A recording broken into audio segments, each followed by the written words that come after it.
ಈಗ ನಾಳೆನೇ ಎಕ್ಸಾಮ್ ಇದೆ, ಎಕನಾಮಿಕ್ಸ್ ಎಕ್ಸಾಮ್ ಇದೆ. ನಾಳೆ 16ನೇ ತಾರೀಕು ಎಕನಾಮಿಕ್ಸ್ ಎಕ್ಸಾಮ್ ಇದೆ. ಈ ಒಂದು ವಿಡಿಯೋದಲ್ಲಿ ನಾನು ಎಷ್ಟು ಕ್ವಶನ್ ಕೊಡ್ತೀನಿ ಅಷ್ಟು ಕ್ವಶನ್ ಅನ್ನು ಓದ್ಕೊಂಡು ಹೋಗಿ ನಾಳೆ ಇವೇ ಪ್ರಶ್ನೆ ಬರುತ್ತೆ. ಹೌದು ಸ್ನೇಹಿತರೆ, ಈ ಒಂದು ವಿಡಿಯೋನ ಕೊನೆ ತನಕ ಇಲ್ಲಿ ಕನ್ನಡ ಮೀಡಿಯಂ ಮತ್ತು ಇಂಗ್ಲೀಷ್ ಮೀಡಿಯಂ ಇಬ್ಬರಿಗೂ ಕ್ವಶನ್ ವಿತ್ ಆನ್ಸರ್ ಕೊಡ್ತಾ ಇದ್ದೇನೆ. ನಾನು ಎಷ್ಟು ಹೇಳ್ತೀನೋ ಅಷ್ಟು ಓದ್ಕೊಂಡ್ಬಿಡಿ. ನಾಳೆ ಇವೇ ಪ್ರಶ್ನೆ ಬರಬೇಕು. ಇಲ್ಲಿ 1ನೇ ಅಧ್ಯಾಯದಲ್ಲಿ ಒಂದು ಕ್ವಶನನ್ನು ಅಟೆಂಪ್ಟ್ ಮಾಡಬೇಕಾಗುತ್ತೆ. ಈ 3 ಪ್ರಶ್ನೆಯನ್ನು ಓದ್ಕೊಂಡ್ಬಿಡಿ ಸಾಕು. ಈ ಮೂರೇ ಪ್ರಶ್ನೆಯನ್ನು ಲಿಟ್ರಲಿ ಓದ್ಕೊಂಡ್ಬಿಡಿ. ಇದಿಷ್ಟಾಯಿತು. ಇನ್ನು ಅಧ್ಯಾಯ 2ರಲ್ಲಿ 2 ಅಂಕದ ಪ್ರಶ್ನೆಯನ್ನು ನೋಡೋಣ. 2 ಅಂಕದ ಪ್ರಶ್ನೆಯಲ್ಲಿ ಕೇವಲ ಎಷ್ಟು ಓದಬೇಕಪ್ಪ? ಇವಿಷ್ಟೇ ಓದಬೇಕು. ಇದರ ಉತ್ತರವನ್ನು ಲಿಟ್ರಲಿ ನಾನು ನೆಕ್ಸ್ಟ್ ಸ್ಲೈಡಲ್ಲಿ ತೋರಿಸ್ತಾ ಇದ್ದೇನೆ. ಈಗ 4 ಮತ್ತು 6 ಅಂಕದ ಪ್ರಶ್ನೆಯನ್ನು ಅಷ್ಟೇ ನೋಡ್ತಾ ಇದ್ದೇವೆ ಅಷ್ಟೇ. ಈಗ ಇಲ್ಲಿ ಇನ್ನೊಂದು ನೋಡೋದಾದರೆ 6 ಅಂಕದ ಪ್ರಶ್ನೆಗಿಂತ ಮುಂಚೆ ಈ ಬದಲಿ ಸರಕು ಪೂರಕ ಸರಕು ಇದೊಂದು ಇವೆರಡು ಪ್ರಶ್ನೆಯನ್ನು ಓದ್ಕೊಂಡ್ಬಿಡಿ. ಲಿಟ್ರಲಿ ಬಂದೇ ಬರುತ್ತೆ, ನೆಗ್ಲೆಕ್ಟ್ ಮಾಡುವಂತಿಲ್ಲ. ಇವೆರಡು ಪ್ರಶ್ನೆಯನ್ನು ಓದ್ಕೊಂಡ್ಬಿಡಿ, ಬರುತ್ತೆ. ಒಂದು ಎಕ್ಸ್ಟ್ರಾ ಕ್ವಶನನ್ನು ನೋಡೋದಾದರೆ ಒಟ್ಟು ತುಷ್ಟಿಗುಣ, ಸೀಮಾಂತ ತುಷ್ಟಿಗುಣ, ಈ 3ರಲ್ಲಿ ಒಂದು ಪ್ರಶ್ನೆ ಬರಲೇಬೇಕು. ಇಳಿಮುಖ ಸೀಮಾಂತ ತುಷ್ಟಿಗುಣ, ಔದಾಸೀನ್ಯ ವಕ್ರರೇಖೆ, ಇವೆರಡರಲ್ಲಿ ಒಂದು ಫಿಕ್ಸ್. ಇದನ್ನು ಬರ್ಕೊಂಡು ಲಿಟ್ರಲಿ ಓದ್ಕೊಂಡ್ಬಿಡಿ. ಇಲ್ಲಿ ಸಮ ಉತ್ಪನ್ನ ರೇಖೆ, ಒಟ್ಟು ಉತ್ಪನ್ನ, ಸರಾಸರಿ ಉತ್ಪನ್ನ, ಇವೆರಡು ಕ್ವಶನಲ್ಲಿ ಒಂದು ಕ್ವಶನ್ ಫಿಕ್ಸ್. ಈ 3 ಕ್ವಶನ್ ಆಯಿತು. 4 ಅಂಕದ 3 ಪ್ರಶ್ನೆ ಆಯಿತು. ಇಂಗ್ಲೀಷ್ ಮೀಡಿಯಂ ನೆಕ್ಸ್ಟ್ ಸ್ಲೈಡಲ್ಲಿ ತೋರಿಸ್ತಾ ಇದ್ದೇನೆ. ಅದೇ ರೀತಿ 6 ಅಂಕದ 1 ಪ್ರಶ್ನೆಯನ್ನು ಓದ್ಕೊಂಡ್ವಿ. ಈಗ 6 ಅಂಕದ ಪ್ರಶ್ನೆ ಆಯಿತು, 4 ಅಂಕದ 3 ಪ್ರಶ್ನೆ ಆಯಿತು. ಈಗ ನೆಕ್ಸ್ಟ್ ಇನ್ನೊಂದು ನೋಡೋದಾದರೆ 4 ಅಂಕದ ಪ್ರಶ್ನೆಯನ್ನು ಡೈರೆಕ್ಟಾಗಿ ಇದರ ಮೇಲೆ ಒಂದು ತೆಗಿತಾರೆ. ಇದನ್ನು ನೋಡ್ಕೊಂಡ್ಬಿಡೋಣ. ಈ ಒಂದು ಕ್ವಶನನ್ನು ಸೂಕ್ಷ್ಮ ಅರ್ಥಶಾಸ್ತ್ರವು ಸಮಗ್ರ ಅರ್ಥಶಾಸ್ತ್ರಕ್ಕಿಂತ ಯಾವ ರೀತಿ ಭಿನ್ನವಾಗಿದೆ ಸಂಕ್ಷಿಪ್ತವಾಗಿ ವಿವರಿಸಿ. ಇದು ಒಂದು ಪ್ರಶ್ನೆ. ಈಗ 4 ಪ್ರಶ್ನೆ ಆಯಿತು. ಇಲ್ಲಿ 4 ಪ್ರಶ್ನೆ ಆಯಿತು. ಓಕೆ, 4 ಅಂಕದ ಪ್ರಶ್ನೆ ಆಯಿತು. 4ಅನ್ನು ಓದ್ಕೊಳ್ಳೇಬೇಕಾಗುತ್ತೆ. ಇನ್ನು ಅಧ್ಯಾಯ 2ರಲ್ಲಿ 4 ಅಂಕದ ಒಂದು ಪ್ರಶ್ನೆ. ಇಲ್ಲಿ ನೋಡಿ, ಇಲ್ಲಿ 2 ಅಂಕದ ಒಂದು 6 ಪ್ರಶ್ನೆ ಇದೆ. ಮೊದಲು 2 ಅಂಕದ ಪ್ರಶ್ನೆಯನ್ನು ನೋಡೋಣ. 2 ಅಂಕದ ಪ್ರಶ್ನೆಯಲ್ಲಿ ಇವಿಷ್ಟನ್ನು ಓದ್ಕೊಂಡ್ಬಿಡಿ. 2 ಅಂಕ ಇವಿಷ್ಟೇ. ಇವೊಂದು 3, ಇನ್ನೊಂದು 3 ಕ್ವಶನ್ ಇದೆ. ಈ 3 ಕ್ವಶನ್ನ ಲಿಟ್ರಲಿ ಓದ್ಕೊಳ್ಳಿ. ಈ 3 ಕ್ವಶನನ್ನು ಓದ್ಕೊಳ್ಳಿ. 2 ಅಂಕದ ಪ್ರಶ್ನೆ ಕವರ್ ಆಯಿತು. ಇನ್ನು ನೋಡೋದಾದರೆ ನೆಕ್ಸ್ಟ್ 4 ಅಂಕದ ಪ್ರಶ್ನೆನ ನೋಡೋಣ. ಒಂದು ಆರ್ಥಿಕತೆ ವೃತ್ತಾಕಾರದ ಚಲನೆ, ಬಾಹ್ಯತೆಗಳನ್ನು ಕುರಿತು ಟಿಪ್ಪಣಿ ಬರೆಯಿರಿ. ಇದು ಮಾಹಿತಿ ಅಂತ ಆಗಿದೆ. ಇಲ್ಲಿ ಬಾಹ್ಯತೆಗಳನ್ನು ಕುರಿತು ಟಿಪ್ಪಣಿ ಬರೆಯಿರಿ. ಇದು 2 ಕ್ವಶನ್ ಲಿಟ್ರಲಿ ಓದ್ಕೊಳ್ಳಿ. ಇವೆರಡು ಕ್ವಶನ್ ತುಂಬ ಇಂಪಾರ್ಟೆಂಟ್. ಒಂದು ಏನಾದರೂ ಎಕ್ಸ್ಟ್ರಾ ಓದ್ತೀನಿ ಅಂತಂದರೆ ಇವೆರಡರಲ್ಲಿ ಯಾವುದಾದ್ರೂ ಒಂದು ಓದ್ಕೊಳ್ಳಿ. ಇದನ್ನು ಓದ್ಕೊಳ್ಳಿ. ಯೋಜಿತವಲ್ಲದ ತಪ್ಪಿಶೀಲು ಪಟ್ಟಿಯ ಶೇಖರಣೆ ಕುಸಿತವನ್ನು ಉದಾಹರಣೆಯೊಂದಿಗೆ ವಿವರಿಸಿ ಅಂತ ಇದೆ. ಈ ಒಂದು ಕ್ವಶನನ್ನು ಲಿಟ್ರಲಿ ಓದ್ಕೊಳ್ಳಿ. 4 ಅಂಕದ ಎಷ್ಟು ಪ್ರಶ್ನೆ ಆಯಿತು? 5 ಪ್ರಶ್ನೆ ಆಯಿತು. ಈಗ 5 ಪ್ರಶ್ನೆನ ಹೇಳಿ 6 ಪ್ರಶ್ನೆ ಆಯಿತು. ಇಲ್ಲಿಗೆ ಸಾಕು. 4 ಅಂಕದ ಪ್ರಶ್ನೆ ಇಷ್ಟು ಓದಿದ್ದೆ ಸಾಕು. ಈಗ ನೆಕ್ಸ್ಟ್ ಓದಬೇಕಾಗಿರೋದು 6 ಅಂಕದ ಪ್ರಶ್ನೆ. ಸೂಕ್ಷ್ಮ ಅರ್ಥಶಾಸ್ತ್ರದಲ್ಲಿ ಔದಾಸೀನ್ಯ ವಕ್ರರೇಖೆ, ಇಳಿಮುಖ ಸೀಮಾಂತ ತುಷ್ಟಿಗುಣ, ಅಲ್ಲಿ ಒಂದು ಓದ್ಕೊಂಡ್ವಿ. ಈಗ ನೆಕ್ಸ್ಟ್ ಇಲ್ಲಿ ಸಮಗ್ರ ಆರ್ಥಿಕತೆ ಅನನ್ಯತೆಗಳನ್ನು ವಿವರಿಸಿ GDPಯನ್ನು ಲೆಕ್ಕಾಚಾರ ಎಲ್ಲ 3 ವಿಧಾನ ಒಂದೇ. ಈ 2 ಕ್ವಶನಲ್ಲಿ ಒಂದು ಕ್ವಶನ್. ಇವೆರಡು ಕ್ವಶನನ್ನು ಓದ್ಕೊಂಡ್ಬಿಡಿ, ಮುಗಿದು ಹೋಯ್ತು. ಈಗ RBIನ ಕಾರ್ಯಗಳು, ಇದು 4 ಅಂಕದ ಪ್ರಶ್ನೆ ಅಲ್ಲ. ಈಗ 6 ಅಂಕದ ಪ್ರಶ್ನೆಯನ್ನು ನೋಡ್ತಾ ಇದ್ದೀವಿ. 1, 2 ಆಯಿತಾ? ಇದಿಷ್ಟನ್ನು ಲೆಟ್ರಲ್ಲಿ ಓದ್ಕೊಂಡ್ಬಿಡಿ. ಇದಿಷ್ಟಾಯಿತು. ಈಗ 6 ಅಂಕದ 3 ಪ್ರಶ್ನೆ ಕವರ್ ಆಗಿಬಿಡ್ತಿಲ್ಲ ನಮಗೆ. ಯಾವ್ಯಾವುದು? ಇಲ್ಲಿ ಹಣದ ಕಾರ್ಯಗಳನ್ನು ಹೇಗೆ ಸಾಟಿ ವಿನಿಮಯ ಪದ್ಧತಿ ದೋಷಗಳನ್ನು ನಿವಾರಿಸುತ್ತದೆ. ಇವು 2 ಪ್ರಶ್ನೆಯಲ್ಲಿ ಒಂದು ಪ್ರಶ್ನೆ ಬರಲೇಬೇಕು. ಅದೇ ರೀತಿ 2ನೇ ಅಧ್ಯಾಯ ಸಮಗ್ರ ಆರ್ಥಿಕತೆ ಅನನ್ಯತೆಗಳು ಇಲ್ಲಿದೆ. ಈ 2 ಕ್ವಶನಲ್ಲಿ ಒಂದು ಕ್ವಶನ್ ಬರಲೇಬೇಕು. ಇವೆರಡು ಕ್ವಶನಲ್ಲಿ ಒಂದು ಕ್ವಶನ್ ಬರಲೇಬೇಕು. ಇಳಿಮುಖ ಸೀಮಾಂತ ತುಷ್ಟಿಗುಣ, ಔದಾಸೀನ್ಯ ವಕ್ರರೇಖೆ, ಅವೆರಡು ಕ್ವಶನಲ್ಲಿ ಒಂದು ಕ್ವಶನ್ ಬರಲೇಬೇಕು. 6 ಕ್ವಶನನ್ನು ಕೊಟ್ಟಿದ್ದೇನೆ. 6ರಲ್ಲಿ 3 ಬಂದೇ ಬರುತ್ತೆ. ಈ ಲಿಟ್ರಲಿ 3 ಕ್ವಶನನ್ನು ಓದ್ಕೊಂಡ್ಬಿಡಿ. 4 ಅಂಕದ ಪ್ರಶ್ನೆಯನ್ನು ಕೊಟ್ಟಿದ್ದೇನೆ. ಈಗ 4 ಅಂಕದ ಪ್ರಶ್ನೆ ಇವೆರಡರಲ್ಲಿ ಒಂದು ಬರುತ್ತೆ. 4 ಅಂಕದ ಪ್ರಶ್ನೆ ಎಷ್ಟಾಯಿತು? 7 ಆಯಿತು. 6ರಲ್ಲಿ ಮೇಲೆ 6 ಕೊಟ್ಟಿದ್ದೆ, 7 ಆಯಿತು. ಈಗ ನೆಕ್ಸ್ಟ್ ಇವೆಲ್ಲ ನೋಡೋಣ. ಇವೆಲ್ಲ ಸ್ವಲ್ಪ ಸೈಡ್ ಇಡಿ. 2 ಅಂಕದ ಬೇಡ, ನಾವು ಲಿಟ್ರಲಿ 4 ಅಂಕದ ಪ್ರಶ್ನೆ ನೋಡೋಣ. ಇಲ್ಲಿ 6 ಅಂಕದ ಪ್ರಶ್ನೆ ಇಲ್ಲೊಂದು ನೋಡೋದಾದರೆ ಇನ್ನೂ ಓದ್ಬೇಕು ನಾನು ಅಂತಂದರೆ ಇಲ್ಲಿ 2 ಪ್ರಶ್ನೆಯಲ್ಲಿ ಒಂದು ಪ್ರಶ್ನೆ ಬರಲೇಬೇಕು. ಇದನ್ನು ಲಿಟ್ರಲಿ ಓದ್ಕೊಂಡ್ಬಿಡಿ. ಈಗ ಕೊನೆಯದಾಗಿ ಹೇಳೋದು 4 ಅಂಕದ ಪ್ರಶ್ನೆಯಲ್ಲಿ ಬಂಡವಾಳ ಖಾತೆ, ಚಾಲ್ತಿ ಖಾತೆ, ಈ 2ರಲ್ಲಿ ಒಂದು ಪ್ರಶ್ನೆ ಬರಲೇಬೇಕು. ಈ 2 ಪ್ರಶ್ನೆಯಲ್ಲಿ ಬರಲೇಬೇಕು. ಇವು 2ಅನ್ನು ಓದ್ಕೊಂಡ್ಬಿಡಿ. ಲಿಟ್ರಲಿ ಈ 2 ಕ್ವಶನನ್ನು ಓದಿ. ಇಲ್ಲಿ ಒಂದು ಕ್ವಶನ್ ನಮಗೆ ಫಿಕ್ಸ್ ಆಯಿತು, ಒಂದು ಕ್ವಶನ್ ಆಯಿತು. ಅದೇ ರೀತಿ ಈಗ ನೆಕ್ಸ್ಟ್ ನೋಡೋದಾದರೆ ಬಂಡವಾಳ ಖಾತೆ, ಚಾಲ್ತಿ ಖಾತೆ, 2ರಲ್ಲಿ ಒಂದು ಬರಲೇಬೇಕು. ಈಗ ಹೂಡಿಕೆ ಬಿಂಬಕ, ಅನುಮೋಗ ಬಿಂಬಕ, ಈ 2 ಕ್ವಶನಲ್ಲಿ ಒಂದು ಪ್ರಶ್ನೆ ಬರಲೇಬೇಕು. ಒಂದು ಕ್ವಶನ್, 2 ಕ್ವಶನ್ ಬರೆದ್ವಿ. 2 ಕ್ವಶನ್ ಫಿಕ್ಸ್ ಆಯಿತು. ಇನ್ನು ನೆಕ್ಸ್ಟ್ ಇನ್ನೊಂದು ಚಾಪ್ಟ್ರಲ್ಲಿ ನೋಡೋದಾದರೆ ಈ 2 ಕ್ವಶನಲ್ಲಿ ಒಂದು ಕ್ವಶನ್ ಫಿಕ್ಸ್. 3 ಆಯ್ತು. ಈಗ ಅದೇ ರೀತಿ ಇವು 2 ಕ್ವಶನನ್ನು ಓದಿದ್ರು ಒಂದು ಕ್ವಶನ್ ಅಟೆಂಪ್ಟ್ ಮಾಡ್ತೀರಾ, ಈಸಿ ಇದೆ. ಈ 2 ಕ್ವಶನನ್ನು ಓದಿದ್ರು 2ರಲ್ಲಿ ಒಂದು ಬರುತ್ತೆ ನೋಡಿ. 2ರಲ್ಲಿ ಒಂದು ಬರುತ್ತೆ ಅಂತ ಈ ರೀತಿ ಹೇಳ್ತಾ ಇದ್ದೆ ನಾನು. ಲಿಟ್ರಲಿ ಚೂಸ್ ಮಾಡ್ಕೊಳ್ಳೋದು ನಿಮಗೆ ಬಿಟ್ಟಿದ್ದು. ನಾನು ಆಲ್ರೆಡಿ ಹೇಳ್ತಾ ಇದ್ದೀನಿ ಯಾವ್ಯಾವ ಚಾಪ್ಟ್ರಲ್ಲಿ ಯಾವ್ಯಾವ ಅಂತ. ಓದಬೇಕಂತ ಲಿಟ್ರಲಿ ಹೇಳ್ತಾ ಇದ್ದಾನೆ. ಈ ಎರಡರಲ್ಲಿ ಒಂದು ಬಂದೇ ಬರುತ್ತೆ. ಈ ಸಮಗ್ರ ಅರ್ಥಶಾಸ್ತ್ರದಲ್ಲಿರ್ತಕ್ಕಂಥ ಎಲ್ಲ 4 ಅಂಕದ ಪ್ರಶ್ನೆ ನಾನು ಯಾವ್ಯಾವ್ದು ಹೇಳಿದೆ ಅವನ್ನಷ್ಟನ್ನು ಓದ್ಬಿಡಿ.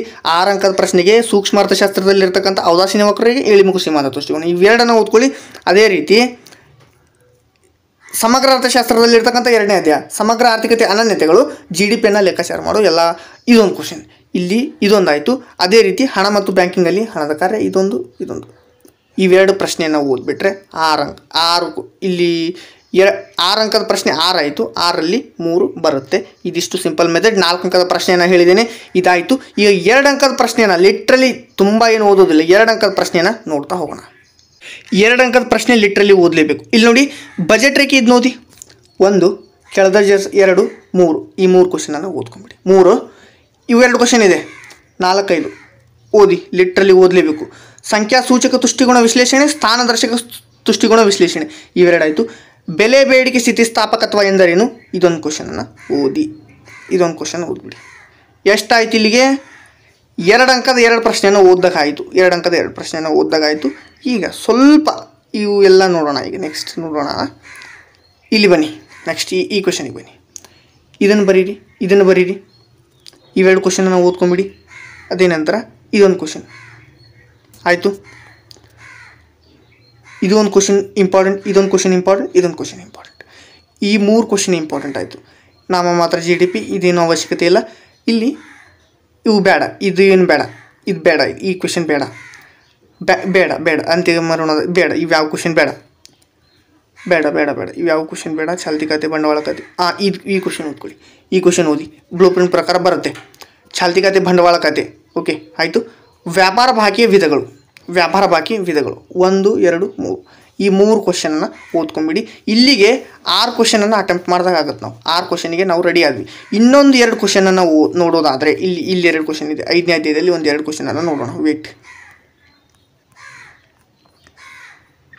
ಈಗ ನಾಮ ಮಾತ್ರ GDP ಇಲ್ಲ, ಇವಿಷ್ಟು ಕ್ವಶನನ್ನು ಓದ್ಕೊಳ್ಳಿ. ಲಿಟ್ರಲಿ ಇವಿಷ್ಟೇ ಕ್ವಶನನ್ನು ಓದಿದ್ರು ಆರಾಮಾಗಿ ಬರುತ್ತೆ.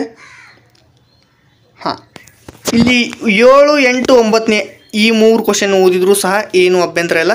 ಈ ಒಂದು 3 ಕ್ವಶನನ್ನು ಲಿಟ್ರಲಿ ಉತ್ತರ ಸಹ ಇಲ್ಲಿದೆ.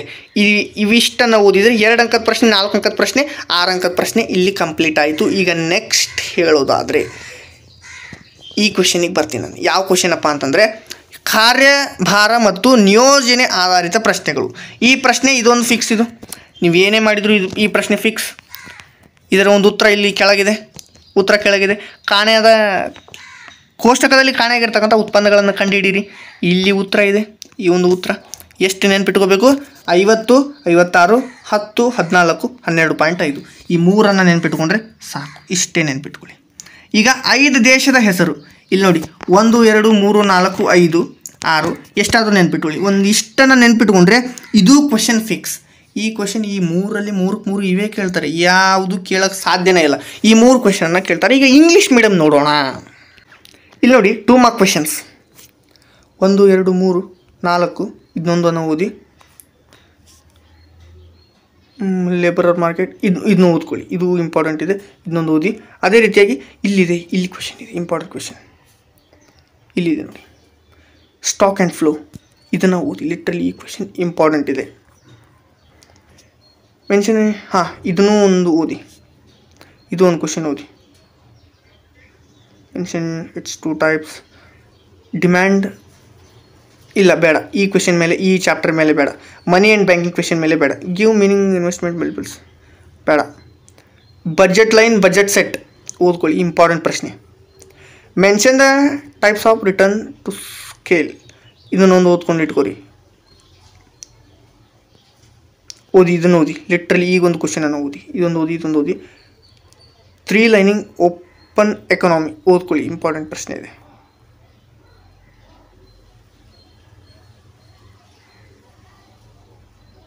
Important. Nominal GDP, real GDP important question, ಎಲ್ಲ ಇಂಪಾರ್ಟೆಂಟ್ ಪ್ರಶ್ನೆ ಇದು. ಎಕ್ಸ್ಚೇಂಜ್ ರೇಟ್ ಓಕೆ, ಇದನ್ನು ಓದಿ, ಲಿಟ್ರಲಿ ಓದಲೇಬೇಕು, ಇದನ್ನು ಇಂಪಾರ್ಟೆಂಟ್ ಕ್ವೆಶನ್ ಇದೆ. What are the factors production ಇದು ಓದಿ, ಇಂಪಾರ್ಟೆಂಟ್ ಇದೆ. Mention 3 method of measuring GDP ಓದಿದನ್ನು ಲಿಟ್ರಲಿ ಓದಿ. Mention any function of money, ಬೇಡ ಬೇಡ, ಅದು ಬೇಡ. ಇದನ್ನು ಇಲ್ಲ ಬೇಡ. ಮೈಕ್ರೋ ಎಕನಾಮಿ ಬೇಡ ಬೇಡ ಬೇಡ. ವಾಟ್ ಈಸ್ ಇದನ್ನು ಓದ್ಕೊಳ್ಳಿ. ಸಪ್ಲೈ ಕರ್ವ್ ಬೇಡ, ಇದು ಇಂಪಾರ್ಟೆಂಟ್ ಇಲ್ಲ,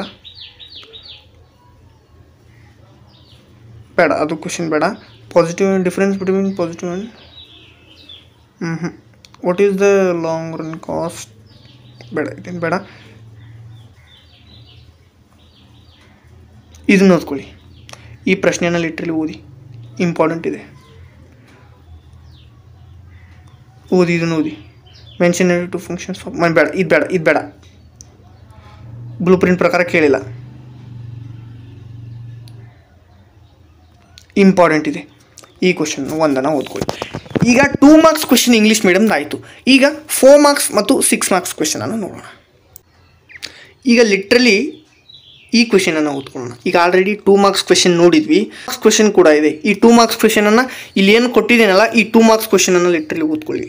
ಈ 2 ಮಾರ್ಕ್ಸ್ ಕ್ವಶನ್ ತುಂಬ ಇಂಪಾರ್ಟೆಂಟ್ ಆಗಿದೆ. ಈಗ ನೆಕ್ಸ್ಟ್ ಸ್ಲೈಡ್, ಇಲ್ಲಿ explain the law of declining meaning. ಇದೊಂದು ಕ್ವಶನ್ ಇಂಪಾರ್ಟೆಂಟ್ ಇದೆ. ಯಾವುದಪ್ಪ ಈ ಕ್ವಶನ್ ತುಂಬ ಇಂಪಾರ್ಟೆಂಟ್. ಇದೊಂದು ಇವೆರಡು ಕ್ವಶನನ್ನು ಓದ್ಕೊಂಬಿಡಿ. ಇವೆರಡೂ ಸಹ ಇಂಪಾರ್ಟೆಂಟ್ ಇದೆ. ಲಿಟ್ರಲಿ ಇದೊಂದು ಎಕ್ಸ್ಟ್ರಾ ಒಂದು ಬ್ಯಾಕಪ್ ಕ್ವಶನನ್ನು ಇಟ್ಕೊಳ್ಳಿ. Illustrate each the movements in demand and shift in the demand curve diagram. ಇದನ್ನು ಇಂಪಾರ್ಟೆಂಟ್. ಇದರಲ್ಲಿ ಒಂದು ಬರುತ್ತೆ, ಇದರಲ್ಲಿ ಒಂದು ಬಂದೇ ಬರುತ್ತೆ. ಈಗ ನೋಡೋದಾದರೆ ನೆಕ್ಸ್ಟ್ ವೇಟ್ ಮಾಡಿ ಹೇಳ್ತೀನಿ. ಈಗ ಅಲ್ಲಿ ಮೈಕ್ರೋ ಎಕನಾಮಿಕಲ್ಲಿ ಸೆಕೆಂಡ್ ಚಾಪ್ಟ್ರಲ್ಲಿ ಒಂದು 6 ಅಂಕದ ಪ್ರಶ್ನೆ ನೋಡಿದ್ವಿ. ಇಲ್ಲಿ 2 ಅಂಕದ ಪ್ರಶ್ನೆ ಆಯಿತು, 4 ಅಂಕದ ಪ್ರಶ್ನೆ ಆಯಿತು.